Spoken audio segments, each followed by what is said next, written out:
Welcome to Greg's Channel 1. I'm Greg, and this is Channel 1. And welcome back to the Disney series.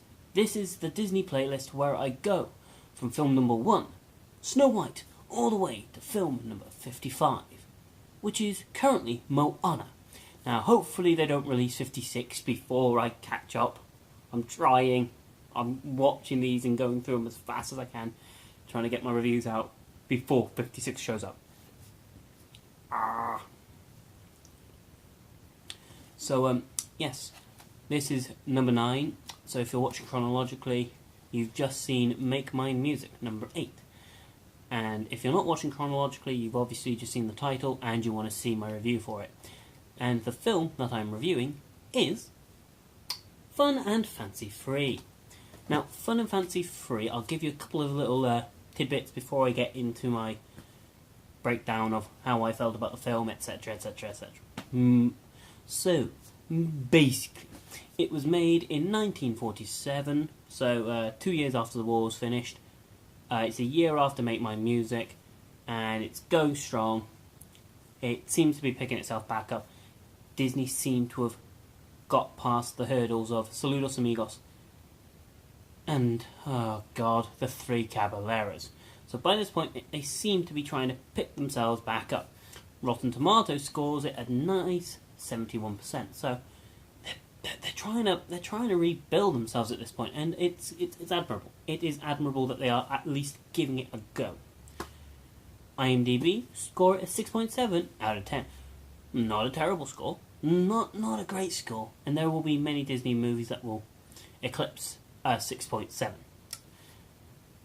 We've got a fair few coming up, I would presume, in the next couple of films. Fingers crossed. So, as you know, this is number 9. So, let's dive in to Fun and Fancy Free. So we get a great opening song singing about being fun and fancy free, reintroduces Jiminy Cricket, adds a bit of product placement because you gotta sell that merchandise, you gotta sell stuff, you gotta sell, how good Dinosaur is, you gotta,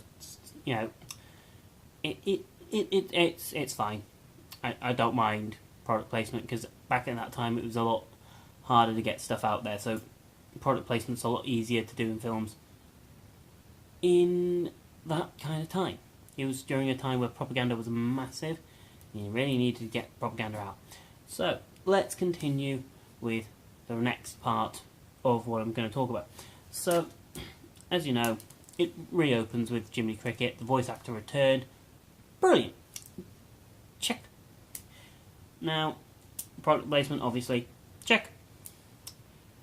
And he starts off by talking about a sad story of Bongo. Now, this is not your normal sad story, because it starts off sad, picks itself back up, adds a little bit of the issue, and then resolves it. And then the film kind of it struggles later on.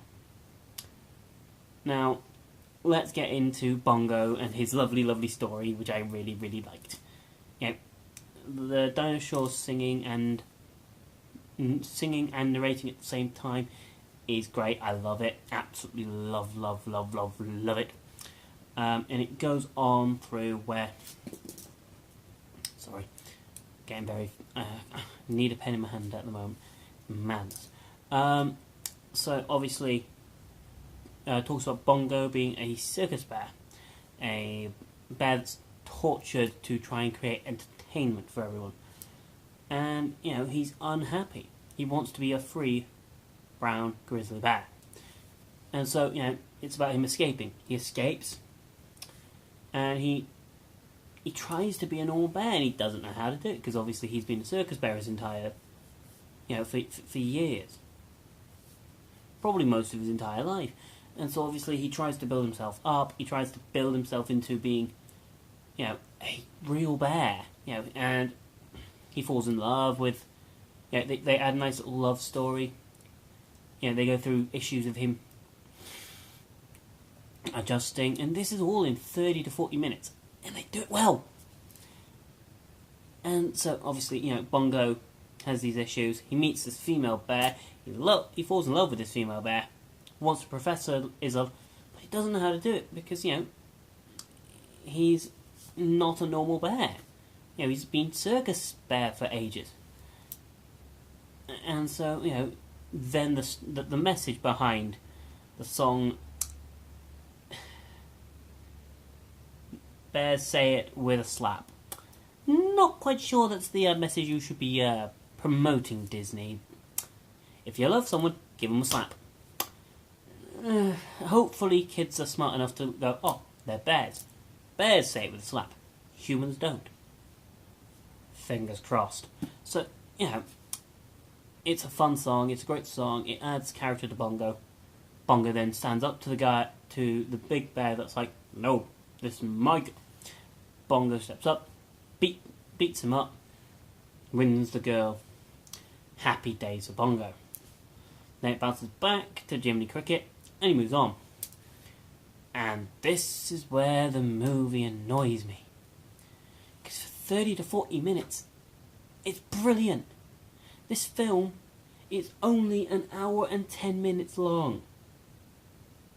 Yeah, an hour and 10 minutes. So they've done 40 minutes of an hour and 10. So you've got half an hour left. And then they go into a weird puppet live actiony thing that it's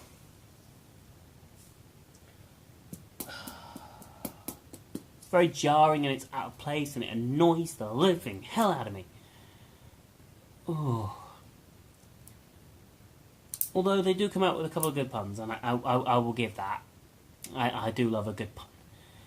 And then they go back to the animated style, and I like the fact that they go back to it because they have it where this ventriloquist who's telling his puppets and this little girl that he's babysitting a story, and you kind of go, what? But then getting them to imagine this world that he's telling them, and I like that technique. That was a good technique. I mean, granted, I don't like the live action mixing with, but I loved the way that they transitioned into the story, to which is pretty much Jack and the Beanstalk. But instead of just Jack, you have Mickey, Donald, Goofy. Mickey, Donald, Goofy. They can't eat. Mickey goes and sells the cow, gets some beans, plants the beans. There's a lovely sequence where the tree is growing whilst Mickey, Donald, and Goofy are asleep, and the beanstalk takes them all the way up into the sky. And the use of colour, the use of music is absolutely fantastic. It's one of the things I really, really like about this film. Is when they're using the animation, it's fantastic. And the dummy scenes, oh god.